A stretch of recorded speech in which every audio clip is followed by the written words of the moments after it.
আসসালামু আলাইকুম গাইজ, আপনারা সবাই কেমন আছেন? আশা করি আল্লাহর রহমতে ভালো আছেন। আপনাদের আরও একটি ফরেক্স ট্রেডিং রিলেটেড ভিডিওতে স্বাগতম। আজকের ভিডিওর মূল টপিক হলো সাপোর্ট রেজিস্ট্যান্সের বিষয়ে।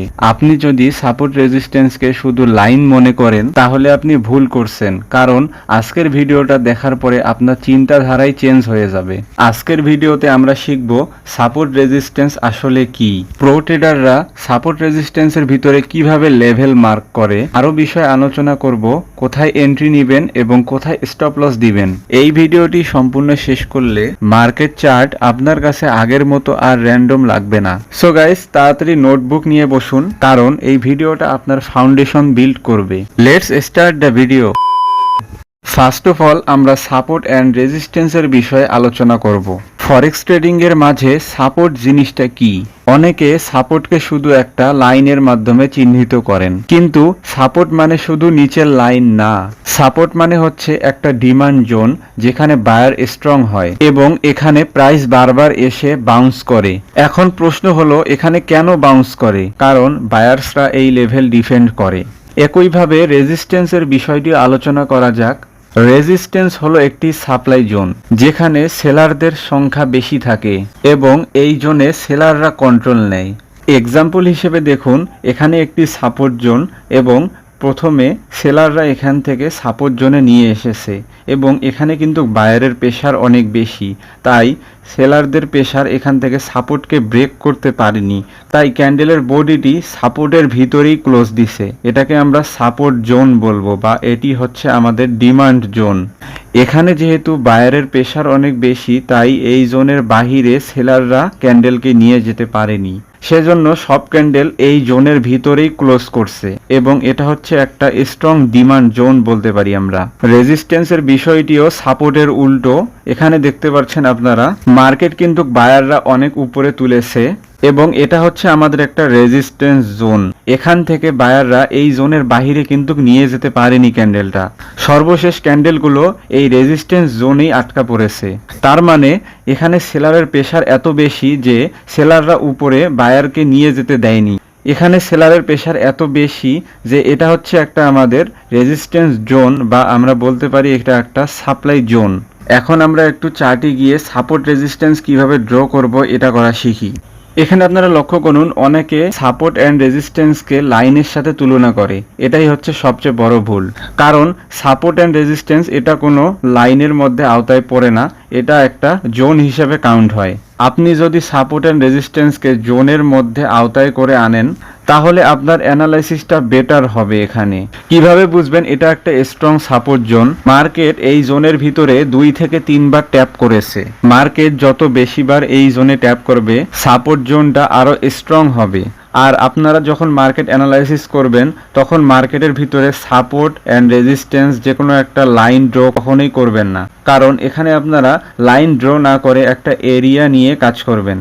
সাপোর্ট রেজিস্ট্যান্সে এটাই সবচেয়ে খুব গুরুত্বপূর্ণ বিষয়, কারণ মার্কেট সবসময় একটা এরিয়া বা জোনকে সবসময় যদি আমরা মার্ক করি, এই জোনকে মার্কেট সবসময় রেসপেক্ট দিবে এবং এখান থেকে একটা বেস্ট অ্যাকুরেসি পাওয়া যায়। গাইস, সাপোর্ট অ্যান্ড রেজিস্ট্যান্সের মাঝে আমাদের আরও একটা টপিক হলো স্ট্যাটিক এবং ডাইনামিক সাপোর্ট অ্যান্ড রেজিস্ট্যান্স। তো মার্কেট সবসময় আপ এবং ডাউন এভাবে সবসময় চলে না। মার্কেট ডাইনামিক রেজিস্ট্যান্স সাপোর্টের মাঝেও চলে এবং স্ট্যাটিক সাপোর্ট রেজিস্ট্যান্সের মাঝেও চলে। মার্কেট দুইভাবেও চলতে পারে। তো মার্কেট এখানে ডাইনামিক সাপোর্ট রেজিস্ট্যান্সটা আমরা আগে বুঝি। তো ডাইনামিক সাপোর্ট রেজিস্ট্যান্সটা কি? ডাইনামিক সাপোর্ট রেজিস্ট্যান্সটা হচ্ছে এখানে এই যে একটা লাইন ড্র করা হয়েছে এবং এখান থেকে মার্কেট সবসময় এই লাইন বা এখানে আপনারা একটা জোন তৈরি করে নিতে পারেন। তো আমাদের ফটোতে যেহেতু এখানে একটা লাইন ইউজ করা হয়েছে, তো আপনারা এখানে জোন একটা ইউজ করে নেবেন, যে জোন ইউজ করে নিলাম। তো এখানে যদি আমরা একটা সাপোর্ট জোন ইউজ করি, তো আমাদের এখান থেকে মার্কেট দেখবেন এই জোন থেকে বারবার মার্কেট রিভার্স করতেছে। এই জোন থেকে মার্কেট বারবার রিভার্স করতেছে এবং এখানে মার্কেট এভাবে চলতেছে, সরল পথে চলতেছে। মার্কেট সবসময় সোজা পথে চলতেছে এবং রেজিস্ট্যান্সের বেলায় এখানে সেম দেখতে পাচ্ছি আমরা। উপর থেকে একটা আপনারা রেজিস্ট্যান্স জোন ক্রিয়েট করে নেবেন নিজে নিজে। তো এখানে জোনটা ক্রিয়েট করলে আর কি স্ট্রং হয় জিনিসটা। তো এখান থেকে আমাদের ডাইনামিক রেজিস্ট্যান্সে আমরা দেখতে পাচ্ছি যে এখানে রেজিস্ট্যান্স থেকে বারবার রিজেক্ট আসতেছে, মানে এখানে সেলারের প্রেশার বেশি, এজন্য মার্কেট এখান থেকে বারবার ফল করতেছে। তো এখান থেকে ডায়নামিক রেজিস্ট্যান্স এখান থেকে হচ্ছে এবং এখান থেকে ডায়নামিক সাপোর্টের মাধ্যমে মার্কেট রিভার্স করতেছে এবং এখান থেকে রেজিস্ট্যান্সের মাধ্যমে মার্কেট নিচে নেমে আসতেছে। তো ডায়নামিকের মাধ্যমে মার্কেট সোজা পথে চলে এবং স্ট্যাটিকটা আমাদের তার অপোজিটে, স্ট্যাটিকটা আমরা বুঝি। তো স্ট্যাটিকটা কি? স্ট্যাটিকটা হলো মার্কেট সাইডওয়েজ মোমেন্টামে থাকে। যেমন এখান থেকে আপনারা দেখতে পাচ্ছেন যে স্ট্যাটিক সাপোর্ট, এখান থেকে স্ট্যাটিক সাপোর্টের ভিতরে মার্কেট এখান থেকে রিভার্স করতেছে, যেখানে সাপোর্ট দেখতে পাচ্ছেন, এবং স্ট্যাটিক রেজিস্ট্যান্সে এখান থেকে দেখতে পাচ্ছেন যে স্ট্যাটিক রেজিস্ট্যান্সের মাধ্যমে মার্কেট এখান থেকে বারবার রিজেক্ট করতেছে, মানে মার্কেট এখানে সাইডওয়েজ, মার্কেট একই পথে এখানে চলতেছে। তো এখানে মানুষ সবসময় ট্র্যাপ হয়, বিগিনাররা এখানেই বেশি ট্র্যাপ হয়। ডায়নামিক সাপোর্ট রেজিস্ট্যান্সটা কি আমি আপনাদের ক্লিয়ার একটা বুঝাই দিই। ডায়নামিকটা হচ্ছে এভাবে চলবে, মার্কেট সোজা পথে চলবে এবং মার্কেট মানে আপে যাচ্ছে, বা যখন মার্কেট ডাউনে যাবে তখন মার্কেট এভাবে চলবে। এটা হচ্ছে ডাইনামিকের ভেলায়। এবং স্ট্যাটিকের সময় আমরা কিভাবে দেখব? স্ট্যাটিকের সময় আমরা দেখব মার্কেট সাইডওয়েজ, মার্কেট এভাবে সাইডওয়েজ হচ্ছে, কারণ মার্কেটের কোনো ডিরেকশন বুঝতেছে না, স্ট্যাটিক এভাবে চলে।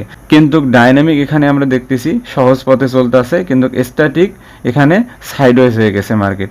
এটাই হচ্ছে ডাইনামিক এবং স্ট্যাটিকের বৈশিষ্ট্য।